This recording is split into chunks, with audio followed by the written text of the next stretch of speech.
Pastor Mark Burns, thanks for joining me on UpFront.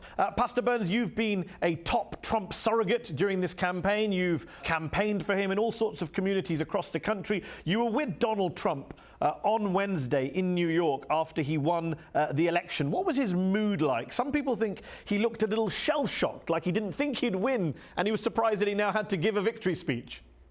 No, it wasn't a surprise that he had to give a victory speech, but humbled. I would say very humbled, knowing that the weight of leading our great country is now on his shoulders, and just humbled and contrite. And Donald Trump said some nice words about unifying the country, and then one of his supporters shouted out from the audience, "Kill Obama." A, isn't that outrageous? And B, why didn't Trump or anyone else on that stage denounce that kind of rhetoric at such a sensitive time?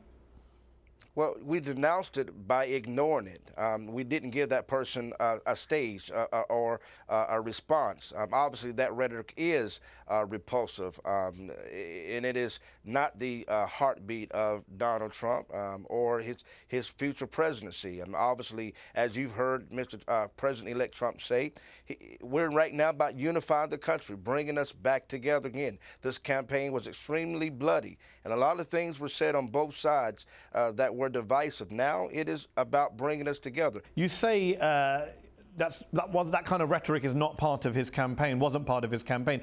Donald Trump spent the entire campaign speaking in front of, encouraging crowds who shouted in relation to Hillary Clinton, "Lock her up." He never denounced supporters who shouted, "Execute her, she's a witch, she's a demon." Apparently now he's keeping a list of political enemies to exact revenge upon. There is a fear now, Pastor Burns, especially among minorities, as you know, that Trump's presidency will be associated with violence, with vengeance, with the settling of scores. Well, you know, that's your opinion to say. I mean, Donald Trump's critics are going to do what Donald Trump critics do, and that is to simply criticize everything that he does. If he speaks strong, we say he's bullying. If he comes contrite and humbled, we say he's weak, like he did yesterday. No, Donald Trump doesn't have a list of politicians that he is going to show revenge. I think everyone wants to unify the country after what you rightly called a bloody campaign. But do you at the same time understand why so many people in the United States, especially minorities, are worried about the prospect of a Trump presidency, given how he referred to Mexicans as rapists and criminals? He suggested US Muslims would be put on a database, foreign Muslims would be banned from entering the country. He was endorsed by the Ku Klux Klan and a whole host of far-right white nationalist groups. You must understand why minorities are worried. Well, I can understand those minorities would be worried with incorrect information. I mean, what was incorrect? What was incorrect in what I just said? The Ku Klux Klan did not endorse Donald Trump. See, the point is, yes, until they did. you media, no, they did not. David Duke said, the former and most that famous it would be leader against of the your KKK. heritage. No, what David Duke said it would be Pastor against Burns, your heritage if you vote for, if you don't vote for Donald Trump. In fact, he said Donald more Trump than that. has disavowed, and disavowed hold on, Pastor Burns. He said more than hold on, that. let me finish. No, you made your point about David Duke. Let me just respond. David Duke, in fact, said this week, our people played a huge role in electing Trump. As an African-American, surely that must bother you. Well, listen, all I know is this. The minority first of all, this is a democracy. Donald Trump cannot pick who supports him or who don't support him, just like Hillary Clinton. And many in the new Black Panther Party and who also seems to be divisive and not unifying, supported Hillary Clinton. So we can't choose, the candidates can't choose, but they can choose to accept or deny or disavow who Donald Trump has done over and over again. We're playing an old record. We need to be talking about moving forward. Okay. And it is partly your job as a journalist to make sure you regurgitate facts and not what you think you're interpreting. Can you tell me which of the things I've said so far in this interview are not factually based? Well, when you start talking about how Donald Trump wants to, how black people should be fearful of Donald Trump, no black people. Donald Trump had more black votes than Mitt Romney. I asked, do you understand why some people are fearful? I actually said, given what he said about Mexicans, Muslims, the KKK, do you understand why many are worried? Thousands of people have been taken to the streets in the last few days.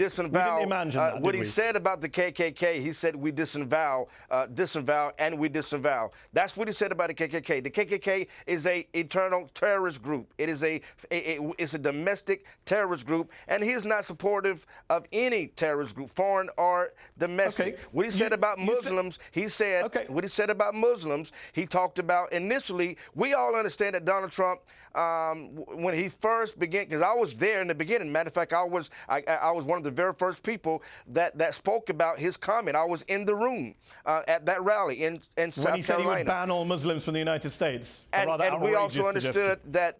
We also understood that his verbiage could have been different, and he later on reshaped what he was trying to say, which is simply this: those Islamic terrorists that do hide, and it is a fact, they do hide behind the faith of Islam. We need to make sure, with extreme vetting, who is entering our country. Are they coming to do damage to the American citizens, which it is the job of the president to protect the citizens of the United States of America? One final question, Pastor Benz. Do you think it's ironic that the first black president of the United States in January will hand over the keys of the White House to a man who had the support, if not the endorsement, of the Ku Klux Klan, and who spent the past 5 years suggesting Obama was born in Kenya rather than the United States? Well, I think it's ironic, and I think it's great that here in America we pass the torch peaceably, without dictatorship, without coup. That the hands of power would be transitioned, as President Barack Obama himself said, that he is going to be a part of the transition team, just like President Bush did for him. He's going to do for soon-to-be President Donald J. Trump. The transition of power will be done peacefully, and they're going to do whatever they can to support President Trump administration so that America is successful. Pastor Mark Burns, thanks for joining me on UpFront. Happy to be here. Thank you.